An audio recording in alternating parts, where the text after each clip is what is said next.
Hi, and welcome to Scale Model Basics. I'm Aaron Skinner, and we're going to be casting resin parts. Now, in a previous video, we made the molds from some plastic parts. Now we're going to use those molds to make resin copies of those parts. To do that, we're going to be using two-part resin that comes out of this same Alumilite super casting kit that we used for the RTV rubber. There are two parts, like I said, or in this case, as Alumilite likes to call them, side A and side B. I'm not sure why they call them sides, but they do. I wouldn't eat them as a side, but you know, some people might. In any case, we're going to mix equal parts of those. So I have marked a couple of paper cups with a line at the same point on the side, and I'm going to fill these up with each part.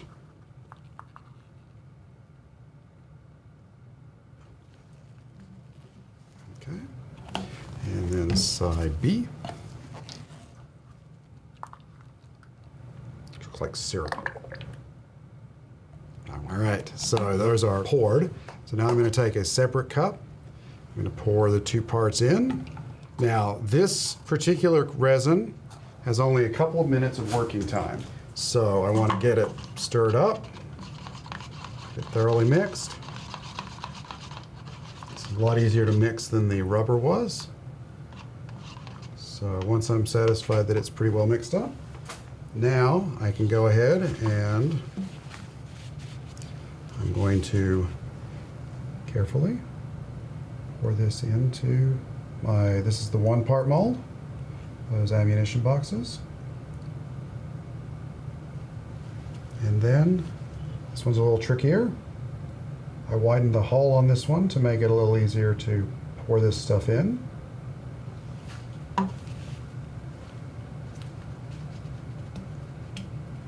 Tap it a little bit to get the air out. I'm going to try and avoid any air bubbles at all inside the resin because those will be voids on the part.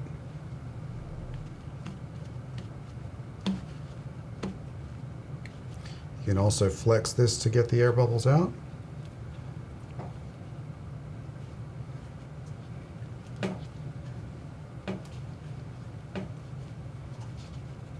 So this particular resin has about a 30-minute demold time, which means between the time that we pour it and the time we can pop it out of the molds.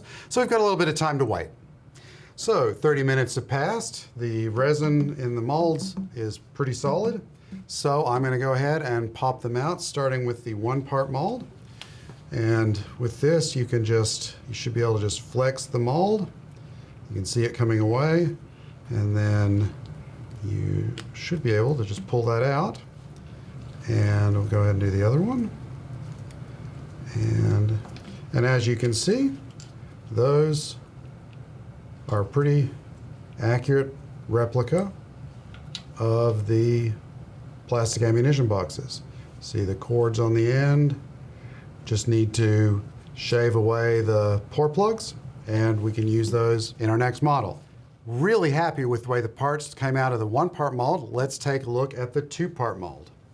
So prying that apart, and wow, the bottom of that looks pretty good. We got some nice detail from the hub.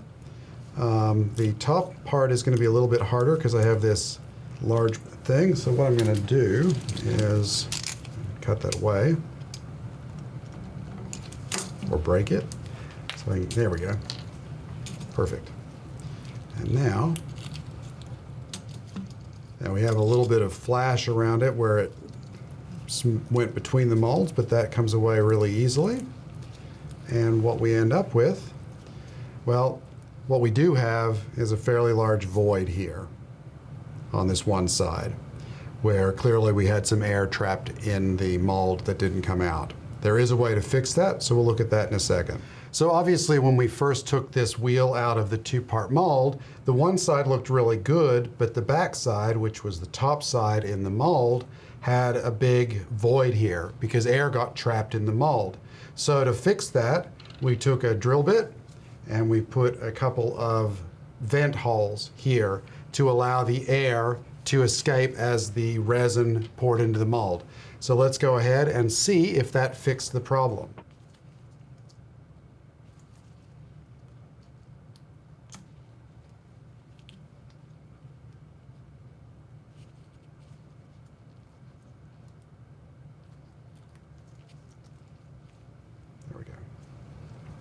So again, a little bit of flash from the two-part mold, but not anything remarkable. But we have, and you can see where the vents are on the back side. What we do have is a much more complete backside. There are a few air bubbles here, but those are easily filled with some super glue or some putty. When we get ready to fix it, the front side does look pretty tasty. So that is how you cast parts in both 1- and 2-part molds. It's fairly simple. It's just a matter of attention to detail and making sure that you do take care of voids. You can always fix the mold as we've shown and go from there. Thanks for watching. I'm Aaron Skinner. We'll see you next time.